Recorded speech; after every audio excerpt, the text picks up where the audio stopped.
हमारे नेता शक्ति सिंह गोहिल साहब, दिल्ली प्रदेश कांग्रेस के अध्यक्ष, हमारे ऊर्जावान युवा अनिल चौधरी साहब, मंच पे हमारे सारे कद्दावर नेताओं को आप सब देख ही रहे हैं, और आज इस आंदोलन में शामिल भाइयों बहनों, आप सबको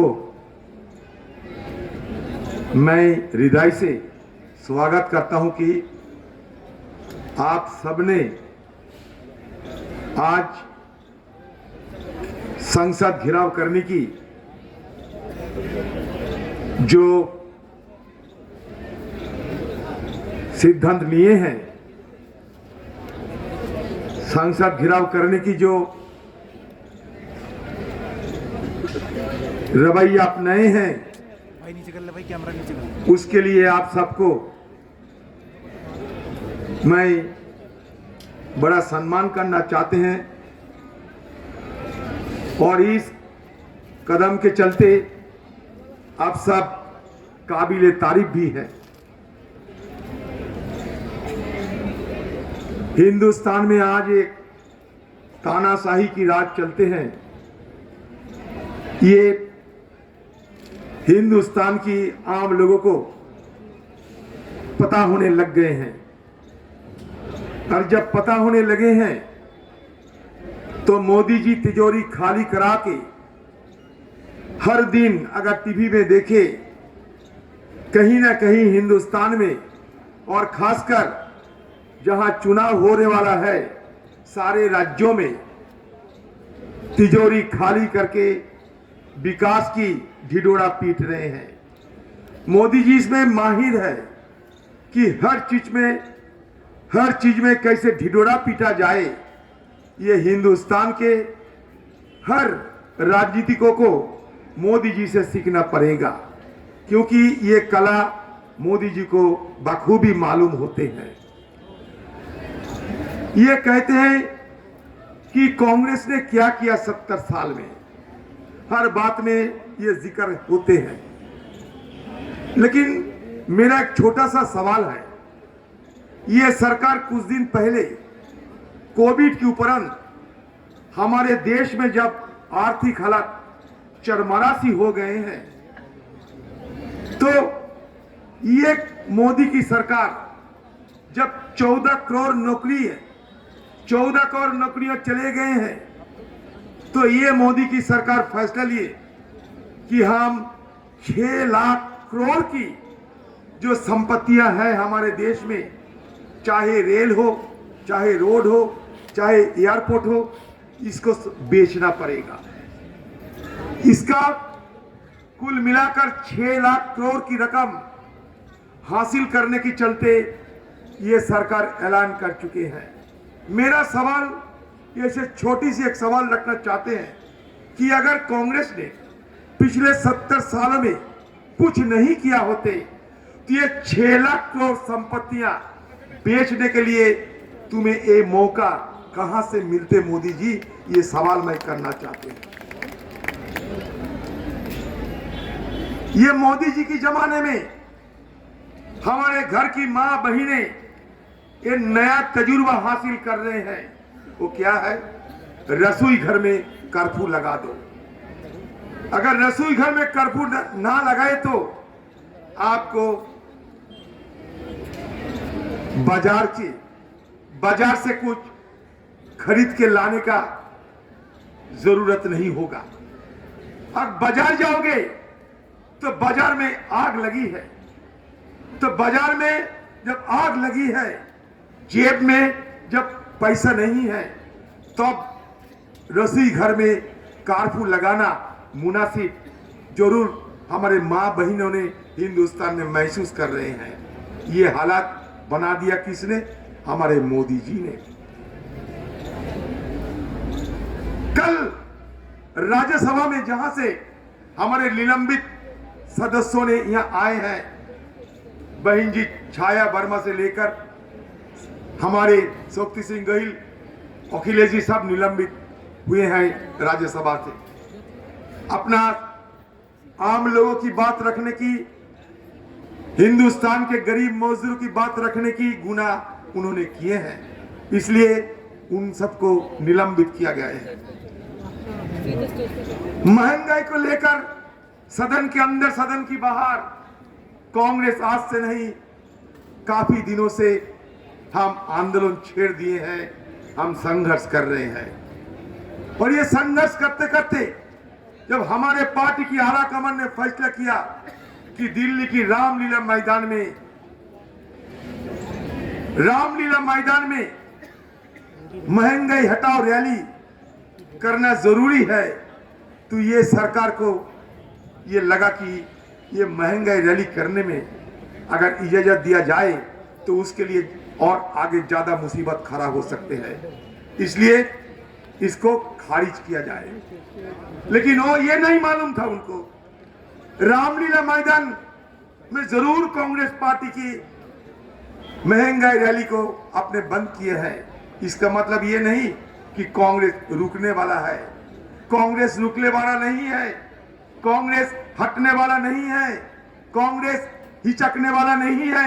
इसलिए कांग्रेस आज जंतर मंतर आ पहुंचे हैं हमारे नेता अनिल चौधरी की अगुवाई में। अब कहां जाओगे मोदी जी?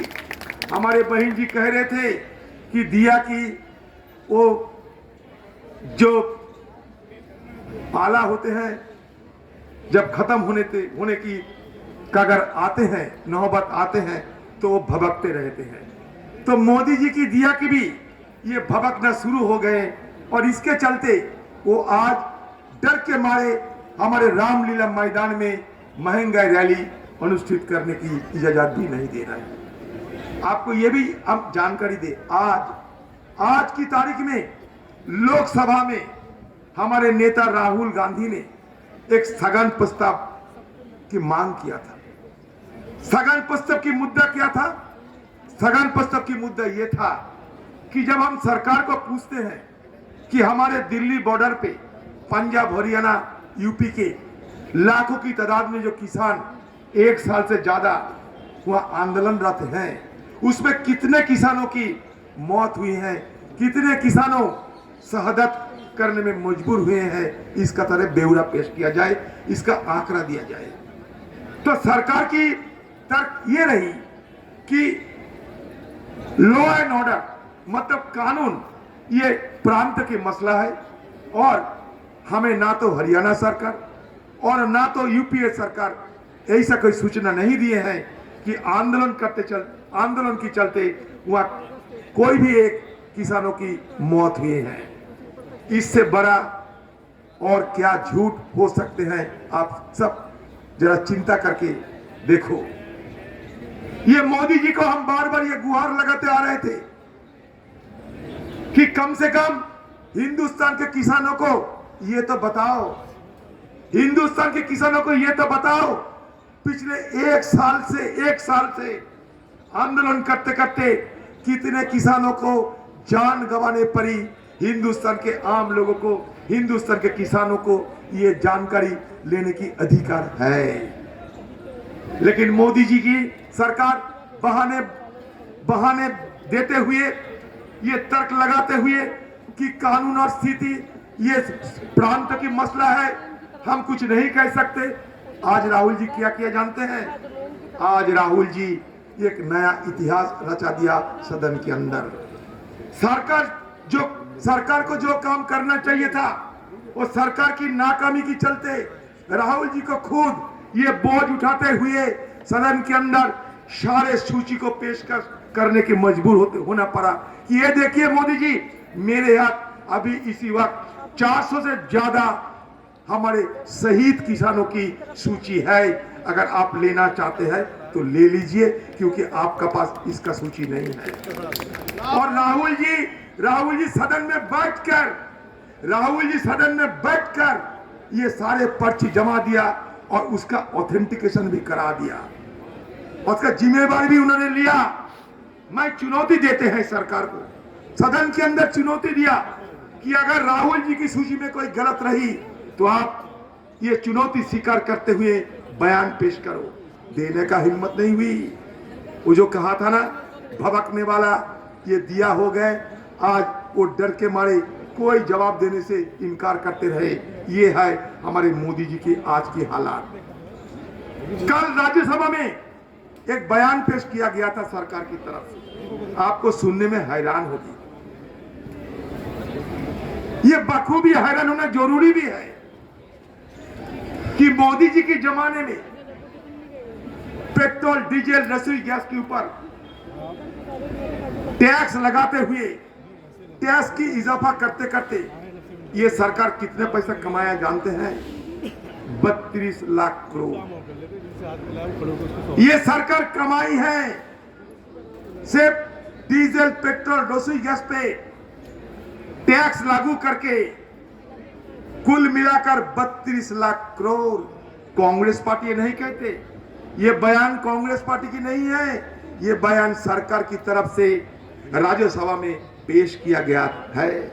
तो आप देखिए, कांग्रेस की नेता राहुल गांधी जी आज तक जो जो शिकायत दर्ज किया था ये सरकार के खिलाफ, एक के बाद एक वो सच निकलते आ रहे हैं। चाहे वो कोविड की मसला हो, चाहे वो महंगाई की मसला हो, चाहे चाइना की मसला हो। अभी ये मोदी जी चीन के खिलाफ कोई आवाज नहीं उठाते। चीन हमारी देश की, हमारे सरहद के अंदर अतिक्रमण करते हुए 1000 स्क्वायर किलोमीटर अपने कब्जा में ले लिए हैं, लेकिन मोदी जी चुप्पी साधे हैं। मोदी जी की सिर्फ आवाज निकलते है पाकिस्तान के खिलाफ। उनकी आवाज की 3 पहलू है, इमरान, पाकिस्तान और मुसलमान, और कुछ नहीं आते हैं। अरे मोदी जी पाकिस्तान की आज की ताकत को रोकने के लिए हमारे सीमा में तैनात बीएसएफ काफी है, बॉर्डर सिक्योरिटी फोर्स। पाकिस्तान को मुकाबला करने के लिए हमें फौज की जरूरत नहीं है, क्योंकि हमारे फौज बहुत बड़ा ताकतवर फौज होते हैं। और ये पाकिस्तान हमारे तमिलनाडु से भी कमजोर एक देश की नाम है। और ये पाकिस्तान के खिलाफ लड़ने के लिए हमारे पास जो बीएसएफ है ना, वो बीएसएफ काफी है। लेकिन मोदी जी बार बार ये पाकिस्तान, इमरान, मुसलमान, हिंदुस्तान की सारे हिंदू एक हो जाओ, ये कहकर हमें भड़काने का, हमें बरगा लेने का ये सियासत करते जा रहे हैं। आज चीन के खिलाफ ये चुप्पी साधे हैं। चीन के खिलाफ कोई आवाज निकलते नहीं। आवाज किसने निकाले? हमारे नेता राहुल गांधी जी ने। राहुल गांधी जी आज से नहीं, सालों से ये कहते आ रहे हैं कि पाकिस्तान जरूर, पाकिस्तान के साथ हमारा दुश्मनी है, लेकिन पाकिस्तान के मददगार कौन है? पाकिस्तान के पीछे से कौन ताकत मदद करते हैं? उसका नाम है चाइना। इनके खिलाफ आपको सही ढंग से कार्रवाई करना चाहिए। तो मैं कभी कभी कहते हैं, राहुल जी की एक की बात, एक भविष्यवाणी, आज नहीं तो काल, आज नहीं तो काल, काल नहीं तो परसों सत्य में तब्दील होते जा रहे हैं हिंदुस्तान के लोग। ये थोड़ा गौर करके देखिए। तो इसलिए कांग्रेस को, मोदी जी की दिन रात उनकी एक ही मंत्र है, कांग्रेस को खत्म किया जाए, कांग्रेस को खत्म करो। और ये कांग्रेस से खत्म करने के लिए कुछ सहयोगी पार्टी भी उनमें शामिल हो चुके हैं, आप थोड़ा देख रहे हैं। लेकिन कांग्रेस को खत्म करना मोदी जी की 14 पुरुष की भी क्षमता नहीं है। इसलिए कह रहे हैं,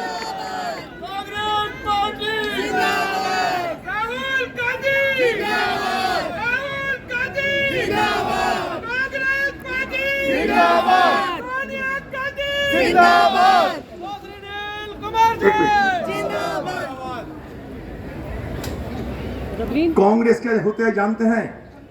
कांग्रेस एक दरिया है, चाहे फूल गिरे या पत्थर, ये दरिया बहते रहेंगे। यही कांग्रेस है। ये कांग्रेस में कोई सारे लोग शामिल होते हैं, कभी कभी कोई निकल जाते हैं, कोई 2 दिन के लिए आते हैं, कोई 2 कदम चलते ही सांस भर लेते हैं। पर कांग्रेस रुकने वाला नहीं है। कांग्रेस ये दरिया है, वो तो बस बहते रहेंगे, चाहे रास्ते में फूल गिरे या पत्थर। तो कांग्रेस पार्टी की विरासत संभालने का जिम्मेदारी हम सब पे है और हम सब मिलकर एकजुट होकर कांग्रेस पार्टी को और मजबूत करेंगे। चाहे हमारे लिए जो भी चुनौती सामने है, कोई परवाह नहीं करेंगे हम लोग। ये बिल्कुल आज ये शपथ हमें लेना चाहिए। न संघर्ष न तकलीफ, मजा क्या है जीने में। बड़ा बड़ा तूफान थम जाएगी जब आग लगी हो सीने में। जय हिंद, वंदे मातरम।